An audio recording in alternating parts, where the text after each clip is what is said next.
In this episode, we have 4 tips to help you start building wealth and get you on the path to achieving your financial goals.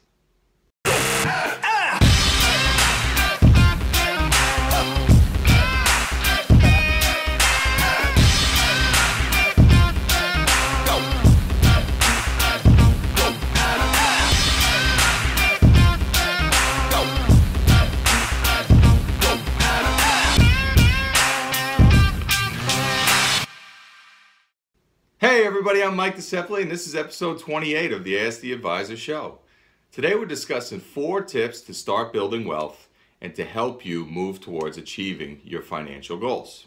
So let's get right into it. First tip, pay down high interest debts and loans. Okay, one of the biggest hindrances to wealth building is debt. Right? Debt prevents you from investing and saving your money in better opportunities. And look, we don't think that all debt is bad. Obviously, the lower the interest rate, the better. But when you start to tackle your debt, you want to start with the highest interest rates first and work your way down.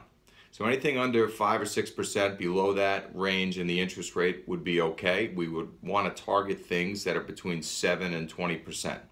Start with the highest rate, work your way backwards, chip away at these debts, and what this will allow is, for number 1, you increase your net worth, and number 2, you will free up more additional money every month that you can put in additional savings and investing vehicles.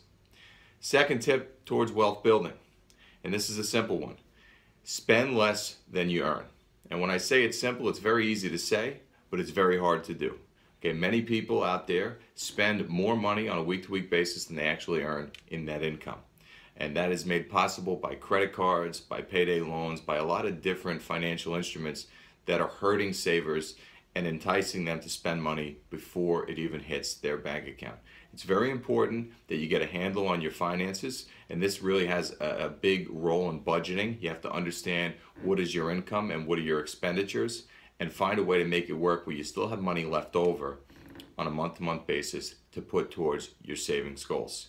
If you're constantly spending and living paycheck to paycheck, there's a lot of inherent problems that come from that. Increased stress, which causes you to make poor financial decisions. So you want to make sure that you spend less than you earn and direct any surpluses that you have to savings vehicles. The third tip towards wealth building is to build a savings cushion. And this is true whether you're just an individual who goes to work every day in a 9-to-5 or a business owner. All right. If you're personal level, you should have 3 to 6 months of money in savings just in case you were disabled and unable to work, or some other type of circumstances arises that prohibits you from bringing in additional income. At least in that 3 to 6 month period that you're either looking for a new job or sorting out whatever your personal situation is, you'll have money on the sidelines that will allow you to meet your monthly expenses and to continue on your path to financial freedom. As a business owner, you want to make sure that you have 3 to 6 months of liquid capital in the business just in case there are any interruptions to your business operations, your revenue slows down or stops. You'll still have enough money on hand to carry through payroll, to meet your expenses, to meet your rent, and all the other overhead that comes along with running a business. Generally in the 3 to 6 month period, that's usually enough time for people to work out some of the difficulties that they're having. So that's what our recommendation would be on the personal side and on the business side, is to have 3 to 6 months of liquid capital available to you so that you can make sure if something comes up as in terms of an emergency, you are prepared. And the fourth tip towards wealth building is to become an owner. Whether it's real estate, stocks, bonds, or any other types of assets like businesses, you want to become an owner. People don't get rich just by making a lot of money. They do it by investing in assets that appreciate over time. There's a lot of different ways that you can do that. Obviously, we recommend being very diversified. Don't put all your eggs in one basket. Even though we work a lot with the stock market, I wouldn't encourage anybody to have all their eggs in that one basket. We think real estate's a great diversifier. Buying additional businesses is a great diversifier. As we talked about in a previous episode, you want to diversify your sources of income, and owning different asset classes is one great way to do that. So obviously there's many different tips that you can deploy to start building wealth. These are 4 very simple ones to get you started. For additional information about other ways to build wealth, investing tips and things like that, we'd invite you to subscribe to our YouTube channel. We put out a lot of great information on there, and if you subscribe, you'll make sure that you never miss it. For those that are viewing this on Facebook, please throw us a comment, let us know what you think, like the video, share the video with anybody that you know that may benefit from the information within. Obviously, we really love your feedback. You kind of give us good direction on where we should take future videos, so we do appreciate that.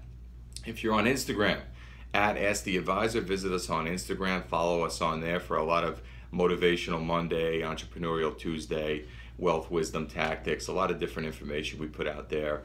We try to be as timely and relevant as we can, react to different current events in the economy. So keep an eye out for our Instagram page, and if you're on there, please follow us. And of course, if you're on Twitter, you can send us a question using the hashtag #AskTheAdvisor. Anything you'd like to hear us talk about in regards to personal finances, retirement investing, your money, the stock market, you name it, we'll talk about it.